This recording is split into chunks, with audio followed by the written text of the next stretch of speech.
love can be difficult and you just need a little bit of common sense advice, that's where the Love Doctors come in, suggest any sort of love trials you're dealing with at y94.com, and we'll tackle them a time or two a week here on the show. First up, Love Doctors. Love Doctors, you're the love gurus. I am so very in love with my boyfriend, but I know that I'm way more invested in this thing than he is. I'm all in, and I just don't feel like he is. He avoids talks of commitment, engagement, marriage, and definitely is somebody who seems like he could have the potential to be a forever bachelor. I love him, though, and I feel like if I'm with him long enough, he'll probably realize he wants to just be with me.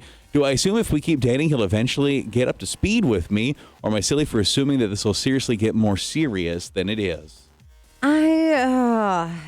That's hard because sometimes I think you kind of can change people, but at the same time, I don't think it's best to think that way and think that's what's going to happen. So I would think, no, it's not going to change.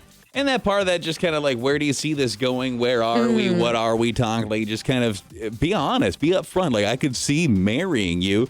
And do you see this ever going this way? He's either going to get scared off, tell you that he does see it going that way, he's just not there yet, or he's going to say, no, I absolutely don't see that. And that's why, so if he said, he could see it going, that's why I think you kind of, maybe change him, get him in the right direction. All right, we're going to do this, take things serious, and you're going to kind of change a bit. But, yeah, maybe you just talk to him first.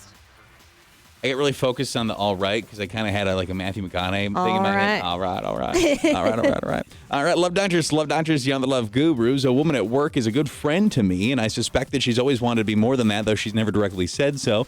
We get along great, but have never been romantic. But I was excited last week when she asked me out for dinner. I accepted because we've been friends for a while, but I got the impression this was the time. The bill came, and I reached across the table, just so happened to be around that time, and I touched her hand, and I said, thank you so much for a great night. And she looked at me and said, wait, you expect me to pay for this? Stop. And I said, no, I was just thanking you for asking me out. We can split it if you want to. And she angrily threw money on the table, got up, and left. I don't know what to do here. Okay, though, I do think it's weird because she asked him to dinner. So I think as the person who asked, you kind of got to pay. That was nice of you to say, no, I don't expect you to pay for both of us, but I'm willing to split it. However, if you're interested in her and you were pumped about it and you thought it was a date, should have paid. Grow up and pay, dude. Power move it. Yeah, I agree. I do think I don't know what it says about her that you would just happen to be because obviously you were kind of making a move, right? You put your hand on her hand. You're like, hey, thanks so much for asking me to do this. The fact that just happened to be around the time that the check got sat down, that's really on her. I would make her feel like a little chump. I'd be like, listen, do you realize I just happened to be thanking you for a good time? Had nothing to do with the fact the check was sitting there. Yeah, and that is awkward. And now I feel like if you're going to go on a date again, definitely not happening, or you just got to be forward. I'm taking care of everything. Don't worry about it. Yeah, I don't feel like that's another date. If this was second date update, that is not a second date. Love Doctors, last one today. You're on the Love Gurus. My husband has a female friend at work that he loves texting with, and she seems to enjoy texting him. I've seen their messages. They're plenty innocent enough, usually about people at work and things that happen at work that day and just stupid memes and GIFs and stuff. But I hate that he has another woman that he texts so much. He'll just sit on the couch while we're watching TV shows and giggle at her messages all night. And when I say, what's so funny, he tells me, I don't ever really think it's that funny. How do I say I'm cool with you having a female friend? It's great you have a friend at work, but it's really strange how often you're texting her. I would just honestly say that. Say, why do you talk to her so much?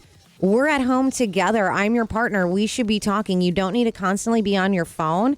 That's fine. I don't care if you text her, you have these jokes, but there's certain times for it. Make time for your partner, not always for this coworker. Yeah, I think you make it more about the texting and carry on conversations and just monkeying on his phone when he in the rare times you guys are spending time together. Just be like, hey, let's just watch this movie together. Let's turn our phones off. Hey, let's leave the phones in another room. I just want to have a conversation with you. Don't focus on this one person because you've been pretty clear you're not really threatened by this person. You're just annoyed by the phone usage. Make it about the phone usage, not her. Yeah, put your phone down. Why are you always on your phone? That's what I would say. Because if you make it about her, you're opening yourself up to the way we're just friends. Right? Yeah. Skip that whole conversation. Larger fight, too, yeah. Just be like, listen, put the darn phone down. Don't even have it be about who he's texting, just the fact that he's texting. That's what, I would just say, let's make time when we get home for dinner, when we're eating, no texting. If we're going to watch a movie or something like that, let's just put our phone down and enjoy our time together.